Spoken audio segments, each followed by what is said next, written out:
Good afternoon, and thank you for joining us again for this session of the Chatham House COVID-19 webinar series with our distinguished fellow, Professor David Heyman.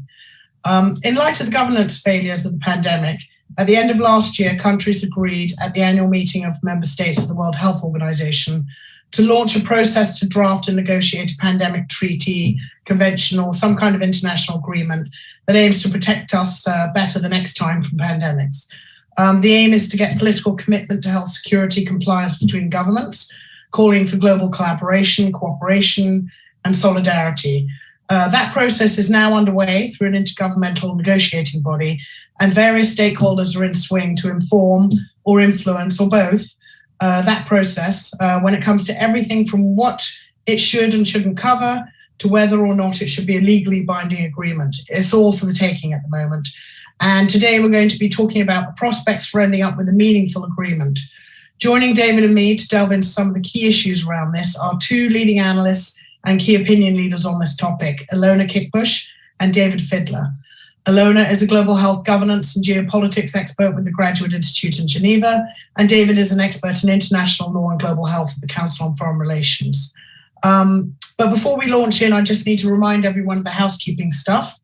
The briefing is on the record, and you can ask questions throughout the session by writing them into the Q&A function on Zoom. Please do upvote other people's questions that you're keen on, as those tend to get more of a chance of being asked. So welcome, Ilona and David. We're so excited to have you with us today. There are so many issues to unpack here and so many ways these negotiations could go. I'm going to start with an opening question. This is to all of you, but I'll start with David Heyman first. And that is, do we need a treaty, agreement, convention, or whatever it's going to be? I'll get onto the prospects for getting one later, but for now, do we need this? We have the international health regulations for governing preparedness and response to these events. Are they not good enough, or do they not cover all the aspects we want to cover? Why are we adding another layer rather than tweaking them what we already have? So David Heyman, do we need this? Thanks, Emma. Yes, we do need some kind of a mechanism that will help people work better together in the future. We have the international health regulations, which call attention to the importance of strengthening national capacity in public health in order to deal with pandemics. And what we've seen is that the donor agencies and the countries that are normally providing support to lower and middle income countries have not provided support to those countries to strengthen that capacity. The only way that we can be sure that there will be rapid response to outbreaks that could become pandemics is for countries to develop the capacity to detect and respond where it occurs. So that's number one. We need a focus on countries, not a focus on a global mechanism to respond to outbreaks. Countries need to do that themselves. There needs to be a global safety net to respond if countries can't do it. Second, there needs to be sharing of data globally. And we've done not bad in this pandemic. Early on, the Chinese rapidly shared the sequence information, which permitted many countries to begin rapidly responding to the outbreak. However, there have been political issues around data sharing. There have been many other issues because there's no clear framework as to what should be shared and how it should be shared. So the second thing, in addition to focus on countries, is something that would make sure that there's data sharing globally and that everybody understands what that means. And third and last is there needs to be a more equitable distribution of goods, not only goods necessary for responding to pandemics, such as equitable distribution of vaccines, medications, diagnostic tests, but also an equitable distribution of the goods necessary to become prepared. And that's where a global treaty could be working in those three areas from what I see. But I'm not the expert. Ilona is the expert on treaties. And I think, Emma, I think you should turn to her next. So thank you. Thanks, David. So Ilona, do we need this? You're muted. So please unmute. Oh, unmute. Ilona.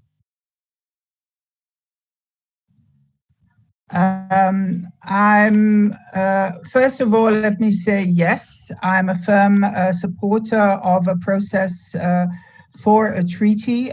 More specifically, I'm in favor of a process for a framework convention at the World Health Organization. And that's already an important differentiation, because a treaty you could theoretically negotiate anywhere. And some people have suggested that such a negotiation, for example, should be at the United Nations and not at the World Health Organization. So I am, yes, for a framework convention negotiated under the auspices of the World Health Organization, for a number of reasons also, because it will make clear again that the WHO is not a development agency. It is not a purely operational agency, for example, in the pandemic arena. It is a norm-setting agency. It is an agency that can set treaties. And I think this is absolutely critical in the overall governance, global health. What should be improved in the governance processes, in the, as some people call it, the global health architecture, etc. And I would see a treaty as one possibility to actually integrate some of these issues into such a framework convention. If you think of the suggestions around what should actually be triggered when we have a pandemic, and that in itself is one of the arguments. The international health regulations call a pandemic, do not call a pandemic. They draw attention to a FIC, a public health emergency of international concern, which is a warning. It's not a declaration, this is a pandemic. So one of the issues is what happens when we, first of all, before a pandemic, because the IHR doesn't take care of a lot of that, but also when we have a pandemic, what would it trigger? What financial mechanisms and also what political mechanisms? Think of the suggestion for a Global Health Threats Council. Would that come into place, you know, the minute we say, yes, we have a pandemic, and certain suggestions need to be taken up and certain decisions need to be taken. So that integrative notion, I think, is a very important one. The trigger notion is important. And of course, a treaty would look far beyond health only. The IHR is relatively concentrated on health agency in the widest sense of the word. And of course, you know, the calls for One Health and many of those things to be part of the treaty, the Framework Convention indicates that the treaty will have to look beyond health, will have to look at multi-sectorality. Last point from my side, we need more accountability in the system. We need more transparency. And there are, you know, strong voices that say a treaty must give additional argument, additional strength, additional pressure for transparency and for accountability. There are various things, I'm sure we'll talk about those, that are possible, but those are some of my arguments why, yes, we should have a treaty. But let me underline, I'm talking about a pandemic treaty, a pandemic framework convention. I am not talking about a global health framework convention. I am not talking about a Christmas tree. Thank you. A Christmas tree. And by that you mean the kitchen sink, a huge bucket of all the arse for global health. Exactly. You know, we Germans invented Christmas, so we tend to talk about Christmas trees. Thank you, Ilona. So David Fidler, what's your take on, do we need this? I think there's no question, given what's happened with the pandemic and the devastating impact on what we had in place for global health governance, the global health architecture, the international health regulations, that some strategic attention, well, a great deal of strategic attention is needed for global health governance reform. And one of the things that concerns me about the discussions around a pandemic treaty is the the scale and the depth of the damage done to global health governance by the pandemic means that one instrument is not going to fix the problem. And I think there's too much emphasis on a pandemic treaty or even a non-binding pandemic instrument as being the silver bullet for the problems in global health governance. I think we face three strategic problems coming out of the pandemic. One has to do with the relationship between health and security. This was obviously a part of global health governance discourse before the pandemic, but I think the pandemic has shaken up those conversations about what is that relationship between health, pandemics, and national security. The second is capability. I think David Heyman mentioned this in terms of building capacities. I think the pandemic has shown that we need new capabilities in the global health architecture that we need to build. Third is solidarity. The pandemic has obviously revealed many problems in connection with how we think about solidarity, how we define solidarity, and how we achieve this. That security, capability, and solidarity sort of trifecta, if you will, means that global health governance reform is going to have to take place in many different contexts, many different venues, and cannot be captured by a single instrument. This is something I've talked about as something as a pandemic concert rather than one pandemic treaty or one pandemic instrument that's necessary. That strategy also reflects the way in which global health governance reform took place back in the golden age of global health, where treaties weren't necessarily the centerpiece of how we made progress in global health. So I think we're going to see a need for far more than one instrument that may be coming out of the INB in order to get to a better place. But do you think a pandemic treaty is a good idea, David? No, I don't. And my reasoning with regards to that has more to do with the political analysis of whether or not a treaty can be something that will help us make progress in the present context. That is something that has changed dramatically since the IHR, for example, was revised in 2005. Both the domestic and international political contexts have transformed dramatically and for the worse since the Framework Convention on Tobacco Control was adopted at about the same time. So my analysis with regards to the pandemic treaty has more to do with politics than it does with differentiating between, say, a binding and a non-binding agreement. So what are the substantive politics that you're worried about that means this may not be a good idea? Well, when we think back to when we used international legal instruments in very innovative and creative ways. And again, I'll reference the international health regulations and the FCTC back in the first decade of this century.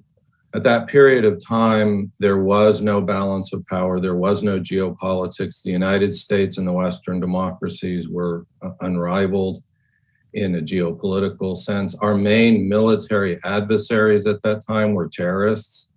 We were not in military conflict or competition with China and Russia. Democracy was in the ascendancy at that particular point in time. Enthusiasm about the internet and what it could bring to global health, environment, human rights was on the rise. Globalization wasn't necessarily loved everywhere on the planet, but it was being embraced as a way to bring economies, countries, nations closer together. It was a very different time in world history, and those political conditions enabled a lot of creativity, not just in global health, but across many policy areas. And that's the era, with that post-Cold War era, early post-Cold War period was where we saw lots of global governance innovations happening, not just in health, but in environment and human rights and in trade. If we fast forward to today, all of those enabling conditions that made those international legal reforms and other exciting, innovative global health governance projects, whether that was PEPFAR, the Global Fund, the MDGs, those enabling conditions are completely gone. Authoritarianism is on the rise today. The democracies who were considered global health leaders behaved very badly during this pandemic. We have geopolitics with a vengeance now between the United States, Russia, and China. And this was even before the war in Ukraine. Domestic politics, particularly in democracies, has turned more inward-looking, not outward-looking. And so we have a political situation, both domestically and internationally, that is very bad for enabling any type of international agreement, particularly a binding agreement, that can make the type of progress that I think we need in global health governance today. Okay, but fair enough. Thanks. That sounds pretty pessimistic. I just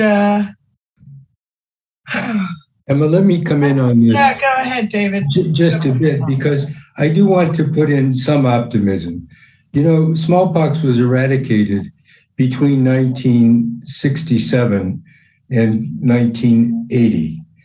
And during that period of time, there was an intense Cold War that was going on.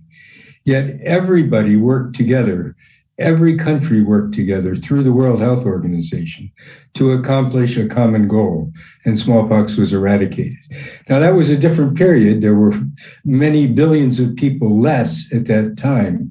But still, the fact remains that things are possible when there's political tension, but it just takes a lot of goodwill and a lot of justification of what needs to be done. So I agree that we're in a very serious state, as David has said, but that there are some precedents in the past that showed that even when there are very intense geopolitical discussions and differences, accomplishments can be made in health. Okay. I follow up on that, Emma, if I could. I think, you know, first of all, I'd like to agree with David in saying, whatever we do, you know, treaty or whatever, it has to be focused. It cannot be an instrument that we think it resolves all issues related to pandemics and things that go with it. I think that's absolutely critical, point one. Related to that, there is a major paper which will be presented to the World Health Assembly. I think it'll go public in about 2 weeks, that the member states have asked WHO to work on, which actually goes in the direction that David said. That is a proposal for a larger revision, let me call it that, of the global health architecture, that's still in the title, of which the treaty is only one component. It needs, you know, new elements of cooperation. It needs reform within WHO. It needs, you know, the taking up of a number of the proposals of the various committees and commissions that have, and it needs a major chunk on financing, which, for example, has been discussed in the G20, et cetera, et cetera. So yes, we need a much larger way of going forward, and part of the discussion has also been to go in the direction of the kind of thinking that we also know over the last a couple of years from Anne-Marie Slaughter, which is, you know, a much more open global system that allows for more agility, particularly where there is that extreme geopolitical division. So I think that's one thing that is necessary. And anybody that wants everything from this treaty is going down the wrong road, because then it will definitely fail, because we cannot get everything. And the most difficult discussion of the INB is going to be to clarify that. Maybe some of you were part of this innovation that WHO actually did a couple of weeks ago online. Anybody who wanted to comment on the treaty and the process was able to do so with a 2-minute statement. I don't know how many of you watched this. I mean, everything under the sun was being put forward, including the issues, Emma, that you raised about, you know, this being a form of world government we don't want, and all of that. So I think that's the one thing. The other thing is my comment on what David Heyman said, and that is, and we have, you know, examples, we know why the League of Nations failed and the Health Office of the League of Nations, etc., because countries couldn't talk to each other anymore and because there was a world war. Also, we tend to forget that some of the areas we sort of seem to think back as the good old days actually were full of war. I mean, I was on the streets against the Vietnam War, and we sort of tend to forget, that was going on while certain forms of health cooperation were also going on. And one of the key issues we face right now, if we give up on one of the last multilateral bodies and mechanisms that actually allow countries to talk to each other on health and work together on health, then we're going to be in a really, really dire situation. And one of the reasons I think it's important that the INB got off the ground is that it keeps countries talking. And we cannot give up on some of the basic multilateralism on health. And my last point is, when did we negotiate the IHR and the Framework Convention? We negotiated it exactly during the time when the new health bodies were also created.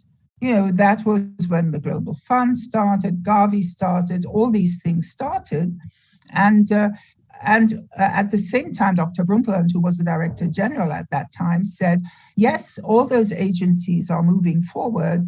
We need to make clear what this organization, WHO, is about. It's about norms and it's about standards, and we'll try and push those forward. And anyone who was part of the IHR negotiations will know how difficult they were, particularly around issues of traditional security, Kaliningrad corridors, and whatever. It is a special geopolitical situation, but I don't think, that we haven't been in tough times before. So I'll leave it at that. Okay, David Heyman, did you want to come in with anything? Otherwise, I was going to ask you. Emma, can I chime in just briefly? One of the most interesting things about the times that we live in today is we're looking back to the period of the Cold War to try to find some guidance with regards to how international health cooperation should happen. David's given an example of the smallpox eradication campaign. Certainly WHO operated and achieved more than smallpox eradication during the Cold War. But keep in mind, as a matter of international politics, during that period of time, international health was not important. And it didn't really play any role in how the major forces of world politics operated. We thought we got to a different place in the post-Cold War period by making health more politically important, both domestically and internationally. And the pandemic, I think, was schooled us a little bit in how we didn't achieve what we thought we did. I'm not sure the Cold War provides many analogies for us to think about how we're going to make progress in this new context, which in my own view is for health at any rate, is far worse than anything that we saw during the Cold War. I mean, keep in mind the United States has accused both China and Russia of genocide. I mean, this is a context which is very nasty. It's ugly. It's very difficult to talk about anything, let alone health in this context. I encourage those historical analogies. I'm just not sure how much they provide us traction with moving forward in this new context. Well, I think, the destruction of the League of Nations is something that does provide us some guidance, because it was incredibly tragic, and we had the Second World War following. And, I think we don't want to follow that example with the Third World War. Okay, I'm going to move on to how difficult or easy you guys think it's going to be to negotiate this, to get through. David Heyman, what are you hearing about who the backers are, who the detractors are, and what the sticking points are likely to be? I'm not hearing much about that, actually, but what I do know is that the world has changed. When the IHR were first negotiated in 1969, WHO had exclusive rights to information from countries. And for the 4 diseases that were covered, WHO did the risk assessment, and then countries followed what WHO recommended. Today, in the current pandemic, there is so much information available in medical journals, in front of the paywall, real-time data that countries are using themselves to do their own risk assessments and their risk mitigation and risk response. And therefore, WHO may no longer be needed for that function. This is a function that countries have taken over. Maybe WHO needs to give a blueprint to countries, but not continue to try to do some of the things that it's done in the past and move ahead in a new framework, such as Alona is talking about, in a treaty which has its advocates and which has people against it. But a framework convention is really a very useful tool, because you can begin to negotiate it by adding what you know is effective and works. And then you can add to that as time goes on, as more evidence becomes available. So I think what is being proposed is a framework convention is the right way forward. Whether or not that replaces the international health regulations or whether it just amplifies what they're doing is not clear to me at present. But some have said that the international health regulations are a vestige of the past and that we need to move on and take charge of things in a different way and let countries do their own risk assessment and response, including their guidance for countries, and let WHO provide the blueprint so that they can do that themselves. Yeah, I wanted to come on to the IHR. David Fidler, the Americans have proposed a rather fulsome look at the IHR and opening that up and reforming it.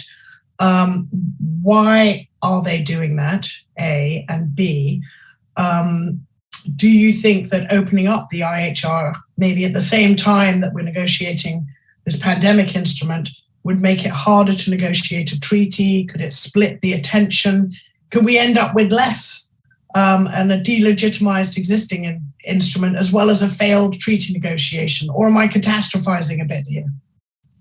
Well, the U.S. proposal falls under sort of there was this idea of sort of 2 tracks running. One, the INB negotiations for some type of new instrument agreement, possibly a treaty, as well as a second track, the revision of the international health regulations, because enough countries were concerned about the IHR's implementation, how it operated during the pandemic, that some countries like the United States wanted changes to that. So it's in the spirit, at least, of that dual track reforms for global health governance, IHR revision, as well as potentially creating a new instrument. The concerns about that 2-track process continuing productively, there are problems on both sides. On the IHR revision side, if you're going to open it up for the issues that the United States wants addressed, then other countries are going to open it up for issues that they want addressed. This could then become sort of a free-for-all of weakening the IHR and not strengthening the IHR.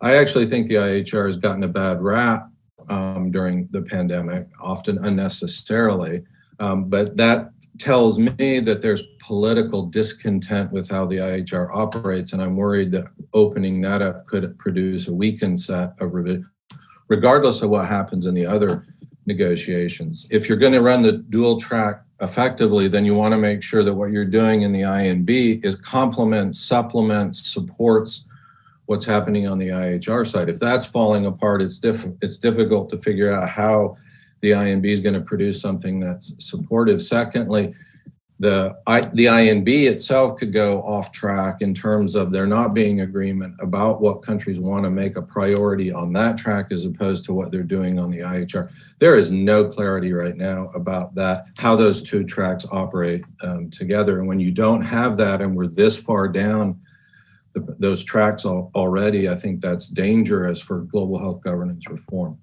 Alona. I agree fully. It is incredibly dangerous to do both at the same time. It's actually destructive, because I think you're not going to get the one and you're not going to get the other. And I think also, if you look at the changes suggested by the United States, many of them are the kinds of issues that one had hoped, to partly address in the treaty, some of the accountability things, etc. Now, of course, if you want to have a negative view, you can say, well, is the US doing this to obstruct the process? Because in principle, the United States, also because of its national decision-making structure,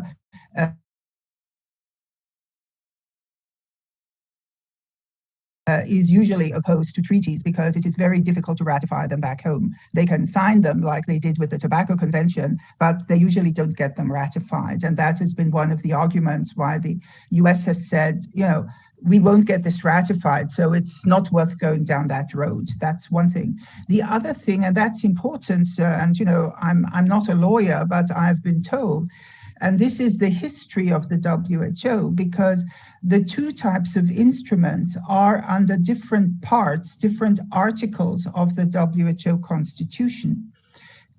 In order to negotiate a convention/treaty, or accord, as the Director General now tends to call it, you need the ratification process. So you have to go back home to your parliament or whatever. For the regulation, international health regulation, you need to find an agreement. But if you found an agreement, you're all part of that agreement. You don't have to go into a ratification process. If anything, you say, I don't like this agreement, I will opt out. So one is an opt-in and the other is an opt-out. So possibly, if you want to be well-meaning, you could say the United States is trying to strengthen an instrument, the regulations, which if you succeed in that negotiation, you will have everyone on board and they don't need to go down a ratification process. But, and here I fully agree with both Davids, it's an incredible danger. Any of us who were part of the IHR negotiations will know that even in those wonderful times where we did not have the extreme geopolitical issues we have today, it was incredibly difficult to address some of the security concerns of countries like Russia, etc. So I just, I can't even imagine, if you open up the IHR and actually want to get accountability into the IHR, what China and Russia are going to do. Forget it. And this is what a number of people are warning about, not only about the IHR, also other international treaties. Guys, anything you open at this historical point in time is probably going to end up being weaker than what we have now. And my final point is, my God, let's go on, and implement the IHR.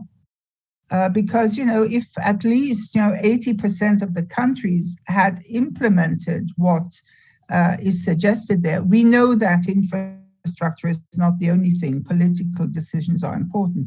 But at least if we'd done that, and if we'd financed that, which is the key issue around financing of a pandemic preparedness and response now, we would have been in a better situation, particularly for low and middle income countries.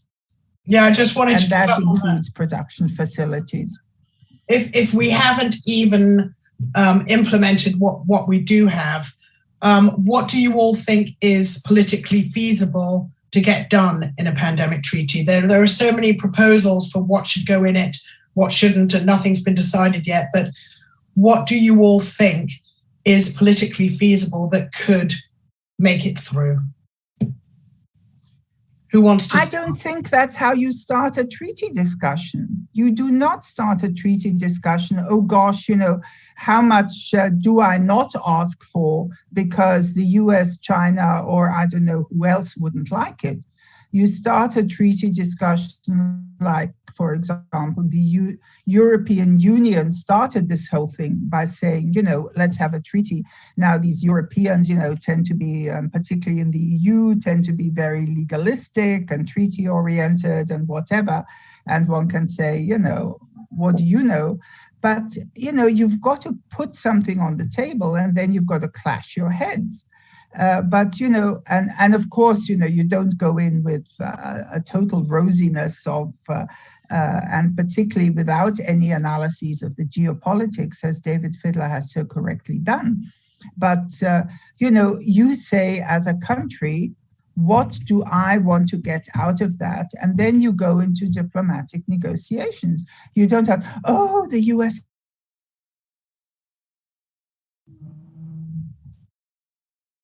is probably not going to agree on that, so I'm not going to put.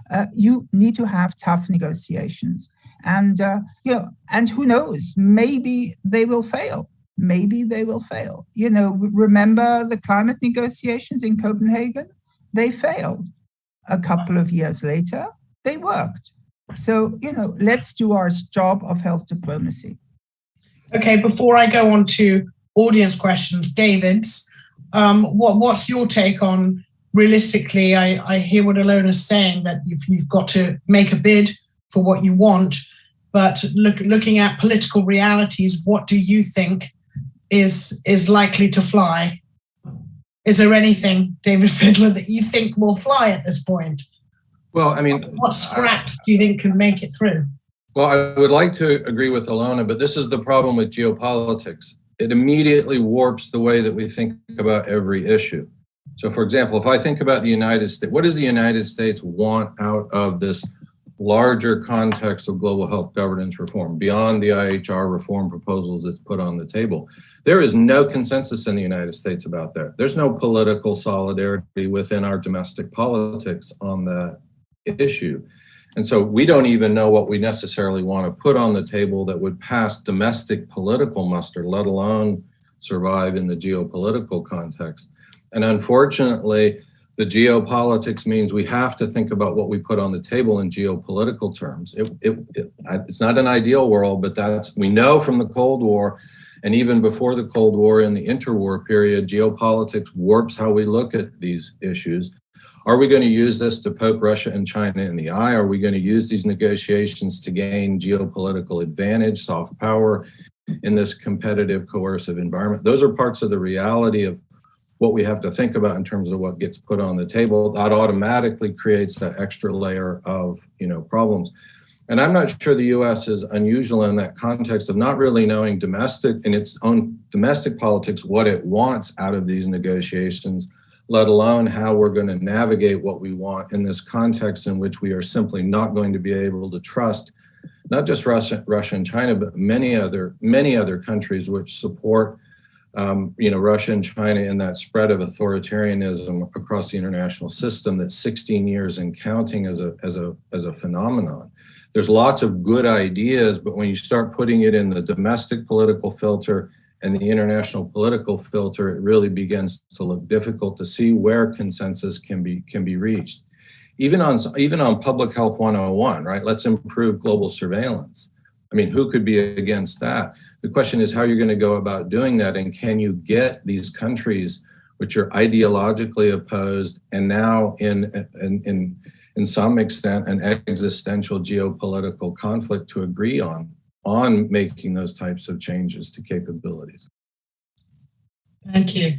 I'm going to go to the first question. It's the most upvoted. Emma, let me just add that I think what we've seen is that there is agreement in the revision of the international health regulations that national core capacity is of number one priority. That was a new addition in the revision of the IHR, and that's something that could be built on, not within the IHR, but within a treaty, because there were many things that didn't work when that was put in the IHR.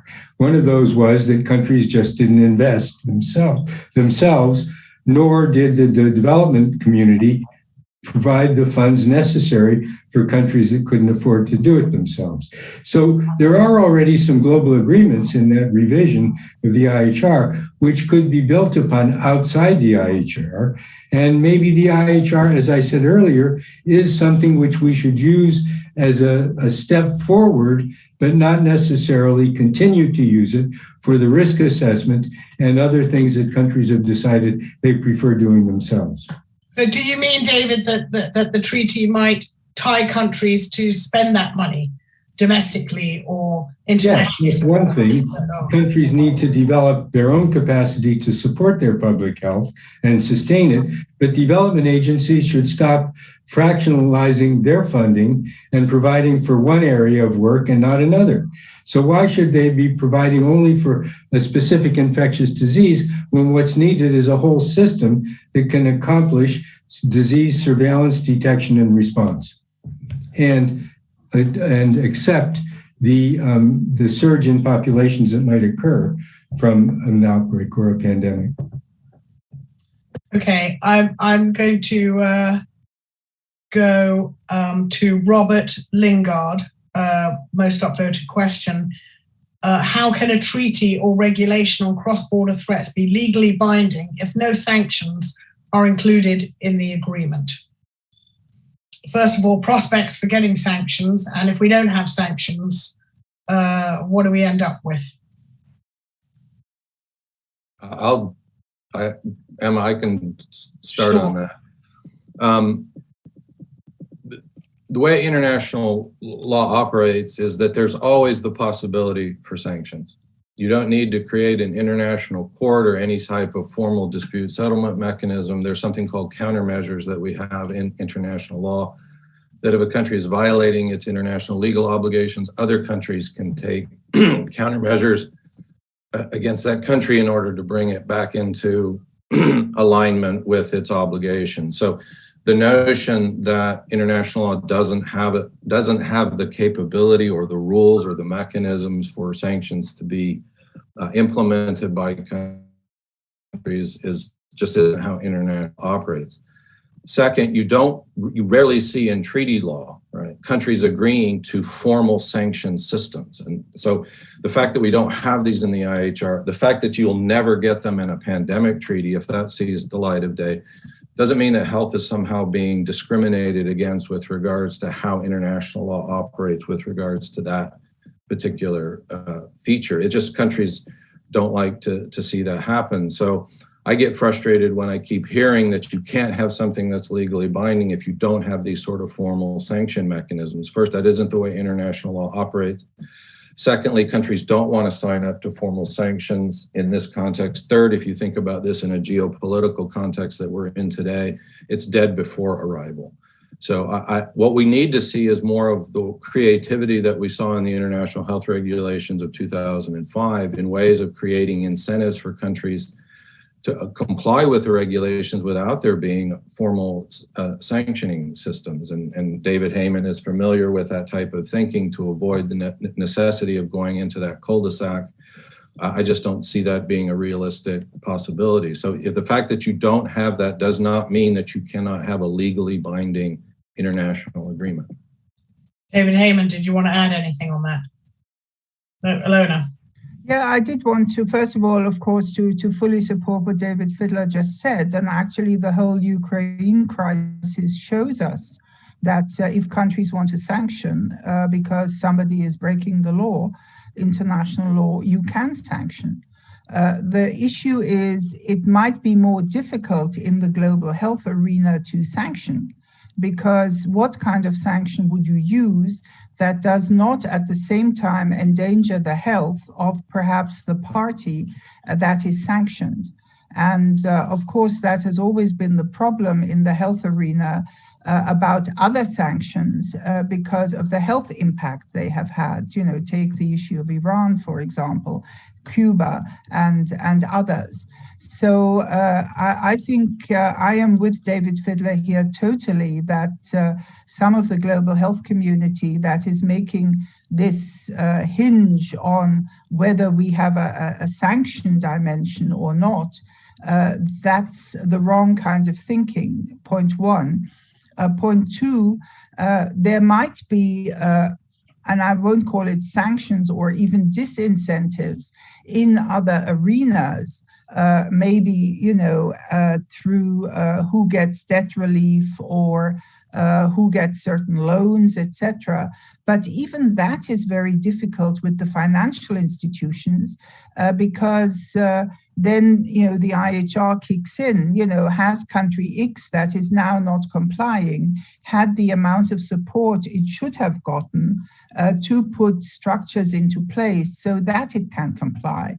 So sanctions in global health are one of the absolutely most difficult things you can put your hand on. At the same time, countries are always free, in quotes, if someone breaks the law, that they can sanction. And Ukraine is the best example of that.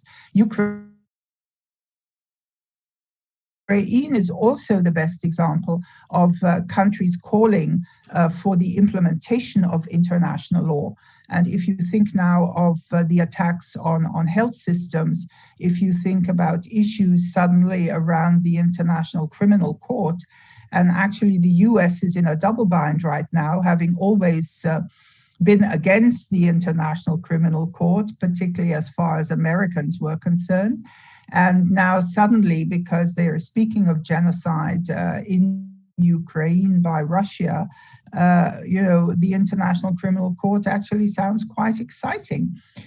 So I think, there's more here than we sometimes think about. And sometimes history catches up with us. If we don't accept a certain instrument, suddenly at one point in time, we'd be quite happy if we had that instrument in order to apply it to someone else.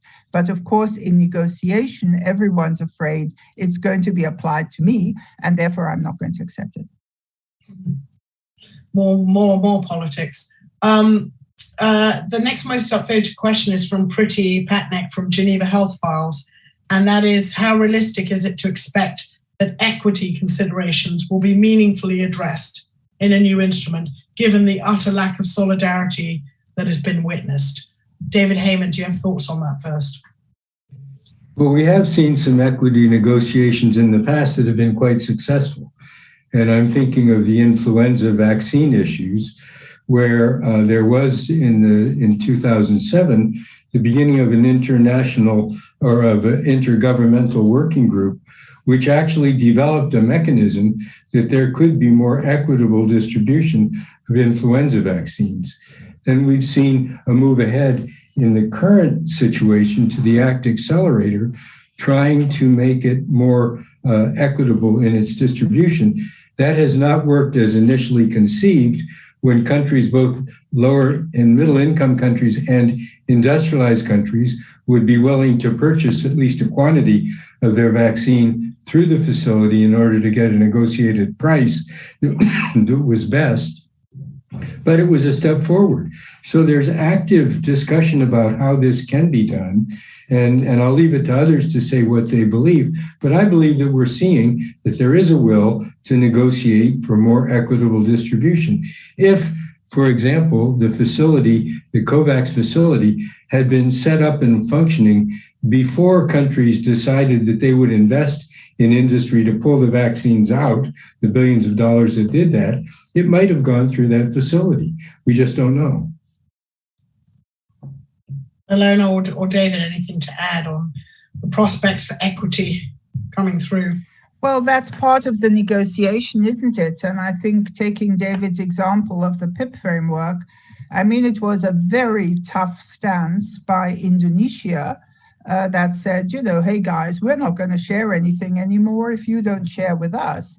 And a actually defunct international alliance of the non-aligned countries suddenly got something to do again and came together and started to push for this. And there was an outcome, not perfect, but interestingly enough, I sometimes think, some agreements that nobody likes, neither, all member states nor the private sector or whatever, actually, because it moves forward. It depends very, very much on the negotiating power of the developing countries, the low and middle income countries, and particular, and this is a geopolitical issue we haven't raised, and it's reared its head also at the United Nations in relation to condemnation of Russia and who votes and who abstains, etc. A lot depends on positions taken by countries like Brazil, by countries like India, by countries like South Africa. They are negotiating giants in this context as well, and pushing things through and negotiating them with the older powers that be, if I call it that, is something that will be very important. But so one of those giants, not having equity in there is it's going to be dead from the start. The developing countries have said that very clearly. South Africa has taken that stand 150%. But this is a power game, and the power game has changed. And it's not just US, China, Russia. It is really the new group of countries that is very strong in this context, and alliances like BRICS, etc., who now play a very key role also in health negotiations. So, what leverage have they got? What do they bring to the table, or what do they threaten to get what they want? Well, it's one country, one vote. They have loads of leverage. David. Well, if we want to use the PIP framework as our analogy, we have to keep in mind that Indonesia, supported by other low-income countries, threatened to take down the global health surveillance system for influenza. This was a context where there was the message: there is no solidarity here, so we're going to take something that you think you need unless there's a better bargain. I mean, that's pretty hardcore, politics. And I think the situation that we have today, so that to me, that makes me worry, because that's an indication of, even in that context, a lack of solidarity on something seemingly very basic. If you don't have low and middle income countries grouping together, either using the older mechanisms of the non-aligned movement, or having some type of new non-aligned movement to make the great powers wake up and take more interest in meeting the demands of low and middle income countries, I don't think we're going to see equity make progress here. Because the flip side of this is, everything that I've seen is that if global solidarity has to mean global equity, everybody's looking again to the G7 to fund this globally. That's not, it didn't happen before in a more benign international system. That's not going to happen now. The burden sharing for purposes of providing the resources has to be more than the G7. That's again where geopolitics comes into play, because even though countries are willing to take money from the G7, they're less interested in taking resources potentially from Russia, China, or other potential funders. That's something that we've got to work through. And then secondly, if the low and middle income countries don't also play some power politics here, equity is not going to get higher on the agenda. That's what the PIP framework teaches us. And I think we're in a situation now where that's the case. What I don't see is any indication that there is consensus among low and middle income countries to band together to do that.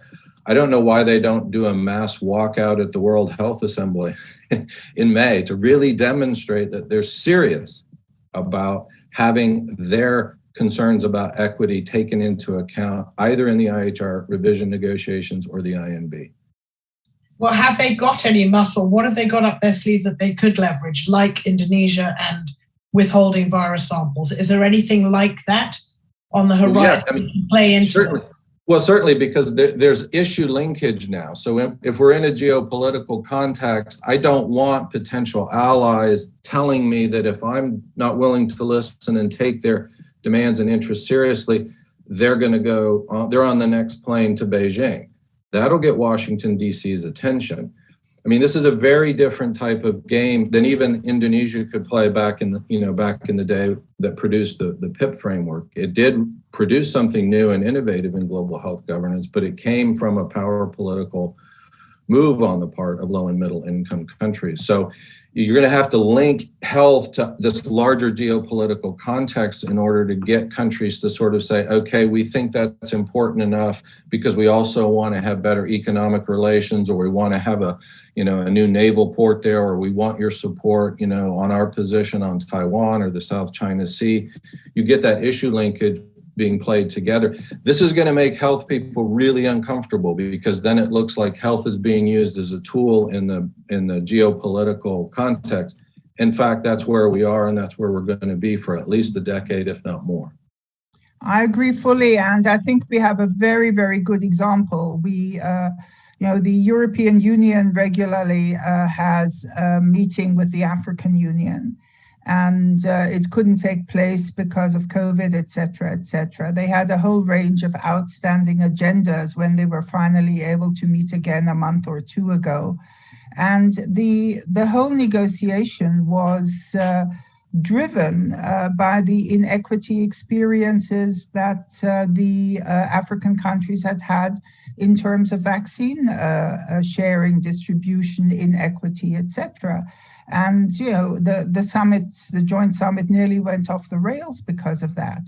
And the African countries and the African Union was incredibly outspoken. And the whole negotiations took a different turn, had to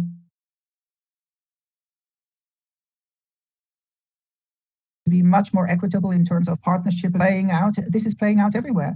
And I want to come back to what I already said, look carefully at who abstained in the General Assembly of the United Nations when the Russia resolution was tabled. People initially said, oh, how wonderful, all these countries voted for it and we got it through. No, have a look at who abstained. That is really, and the Biden administration, for example, has a tremendous problem right now because India is sitting on the fence in relation to both Russia and the US. And, they are playing this out in general politics, and they can and will play this out in health, and they will use health for general politics. Just look at vaccine diplomacy, and the two countries that used it most was China and India.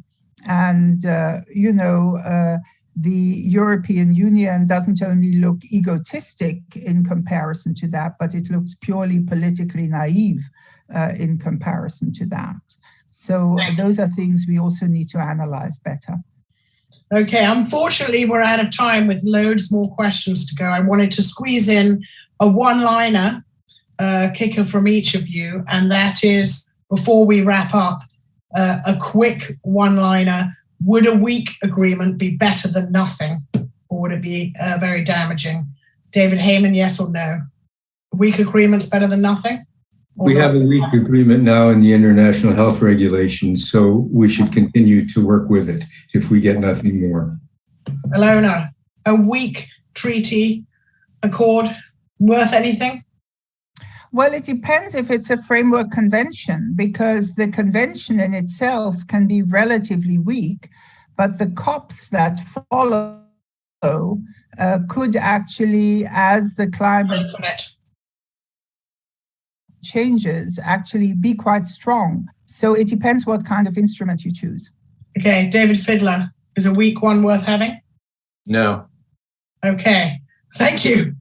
Well, that's it, guys. That's all we have time for, and I'm sorry we didn't get to more questions, but a really fascinating conversation, still more to unpick with that. So thank you, Ilona and David, so much for sharing your considerable insight with us and such a frank exchange. There was more agreement between you than I thought there was going to be, which was quite interesting. And as for the next steps, a draft of the text of the treaty is due the 1st of August. So I guess we'll have to have a look at that. And in the meantime, to our audience, thank you so much for joining us. I hope it's been informative. And I will close now. So thank you all for joining David and I. And thank you, David, again, as ever.